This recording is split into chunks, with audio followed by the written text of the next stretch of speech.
Bienvenidos a esta quinta entrega de nuestra serie de 9 partes. Qué gusto estar de nuevo aquí, en esta inmersión profunda. Hola, sí, estoy súper emocionada de continuar con esto. La verdad es que vamos a la mitad de la serie y cada tema se pone mejor. Totalmente. Y bueno, para quienes nos acompañan, recordemos que la idea de este espacio es explorar el diseño original de la Iglesia, Así es. basándonos, claro, en la Escritura y en los apuntes del curso La Iglesia Apostólica de la Fundación Unánimes. Ujú, que ha sido una guía excelente para organizar todos estos conceptos. Exacto. Y fíjate que en la sesión pasada quedó resonando una idea que para mí fue fascinante.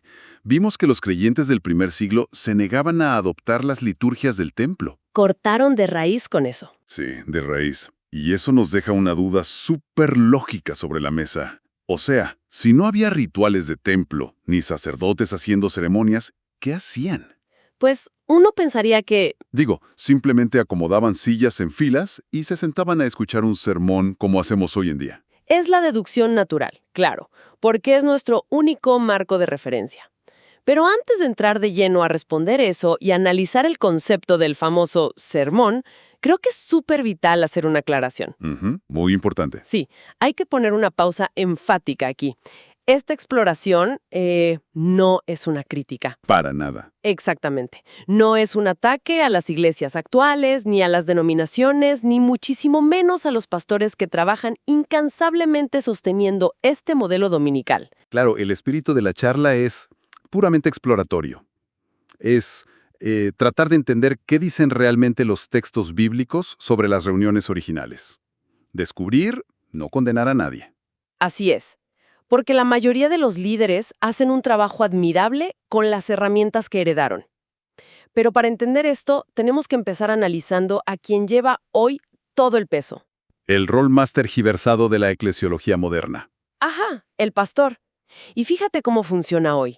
Se espera que una sola persona sea, no sé, evangelista, consejero matrimonial, administrador financiero. Visionario estratégico. ¡Exacto! Y además, el que edita los videos, arregla las luces y repara la pintura del edificio. Es una locura. Uf, es increíble. O sea, piénsalo como una analogía en el mundo corporativo. A ver. Es como pedirle al director general de una empresa que, al mismo tiempo, sea el jefe de marketing, el contador que cuadra los números diarios, el psicólogo de recursos humanos y, para rematar, el conserje que limpia al final del día. Es insostenible. Nadie aguantaría ese ritmo. Exacto. Operativamente es imposible. Y la pregunta clave aquí es, ¿no será que estamos funcionando con un modelo equivocado que complica algo que originalmente era más simple? Totalmente.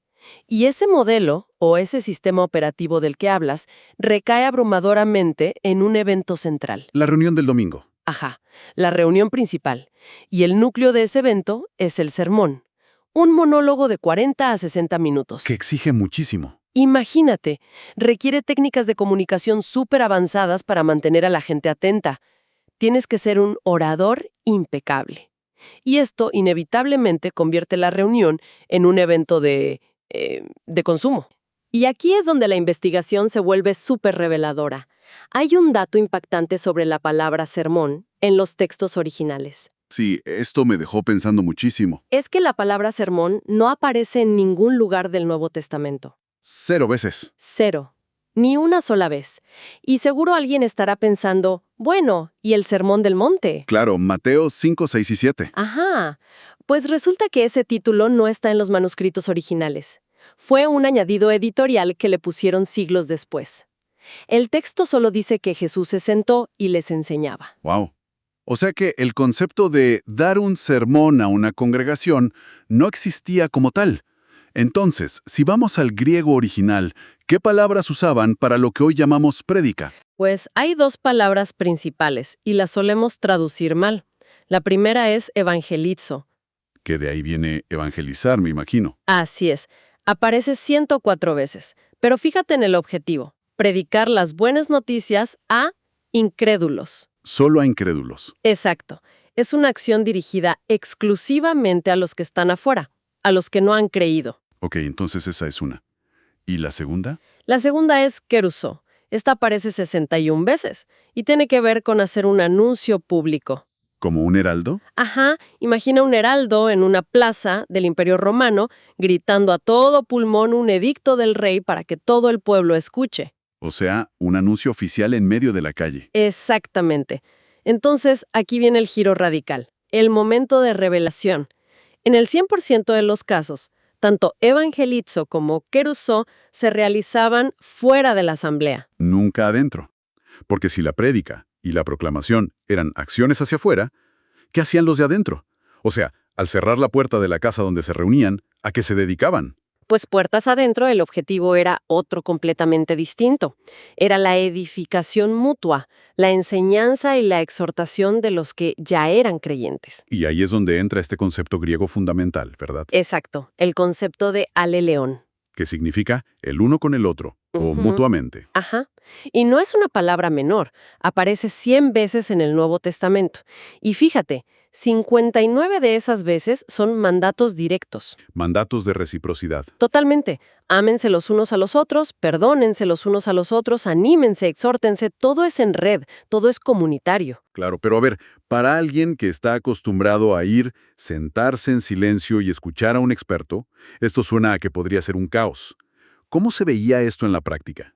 Pues Pablo nos da un ejemplo súper concreto en 1 Corintios, capítulo 14, también lo menciona en Romanos 12. En esa época, cuando se reunían, todos aportaban. Múltiples voces. Sí, uno traía un salmo, otro una enseñanza, otro una revelación. Obviamente, había alguien presidiendo para mantener el orden. Porque Pablo es claro en que todo debe hacerse decentemente. Claro, un orden, pero como un facilitador, no un solista. Exactamente. Era un diálogo dinámico. Se construían juntos. Es que piénsalo, el modelo moderno de uno habla y 500 escuchan nos priva por completo de esta riqueza. Si la indicación era edificarnos mutuamente, ¿en qué momento exacto de la historia pasamos a ser espectadores en un teatro? Es una transición fascinante y trágica a la vez. Para responder a eso, tenemos que hacer un viaje rápido en el tiempo, al siglo IV. Constantino. Ajá. Cuando el cristianismo se oficializa en el Imperio Romano, los inmensos templos paganos, las basílicas, de pronto quedan vacíos y a disposición de la iglesia. Y claro, si pasas de reunirte con 30 personas en la sala de una casa a meter a cientos en una basílica gigante, La acústica te obliga a cambiar. totalmente. La arquitectura dicta la dinámica. Necesitas a un tipo al frente en una plataforma para que la voz alcance. Exactamente. Los creyentes pasaron a ser una audiencia y los facilitadores se convirtieron en sacerdotes expositores, allá arriba, en el púlpito. ¡Wow! O sea que no fue una revelación espiritual, fue un tema de logística y control de masas. Así es. Pero a ver, avanzamos en la historia. Siglo XVI. Viene la Reforma Protestante. Martín Lutero, Juan Calvino, tipos brillantes que revisaron todo a la luz de la Biblia. ¿Por qué ellos no corrigieron esto? Ese es el gran punto ciego de la Reforma. Y tiene mucho sentido si entiendes su contexto. Ellos hicieron un trabajo monumental rescatando la soteriología. ¿La doctrina de la salvación? Ajá, la salvación por gracia mediante la fe. Para ellos, la casa se estaba incendiando, y lo más urgente era salvar a la gente con esa verdad. Claro. Si la casa se quema, no te pones a discutir cómo reorganizar los sillones de la sala. Exacto. Había temas muchísimo más urgentes que la eclesiología, que cómo se acomodaba la reunión. Así que tomaron el modelo católico del sacerdote hablando desde el púlpito la homilía y simplemente lo mantuvieron intacto. Solo cambiaron el contenido del mensaje. Sí, pasaron de rituales en latín a sermones expositivos de 1 hora, pero la estructura de un solo hombre hablando permaneció igual. Y así llegó hasta nuestros días. Y el costo de mantener este modelo es altísimo, ¿no? Revisando las fuentes, se ven varias consecuencias graves para la congregación. Uf, sí, son costos que a veces no queremos ver. El primero es el poquísimo crecimiento o madurez de la gente. Claro, porque eres un espectador. Exacto. Al ser pasivos, la información se retiene por 2 o 3 días y se olvida. El único que de verdad estudia, investiga y crece espiritualmente durante la semana es el pastor que prepara el mensaje. ¡Qué fuerte! Y esto me recuerda a la carta a los Hebreos en el capítulo 5. Ajá, el reclamo sobre la leche espiritual. Sí, el autor les dice algo como: por el tiempo que llevan congregándose, ya deberían ser maestros, pero todavía necesitan que alguien les dé leche porque no pueden con el alimento sólido. Es que el formato no les exige masticar el alimento.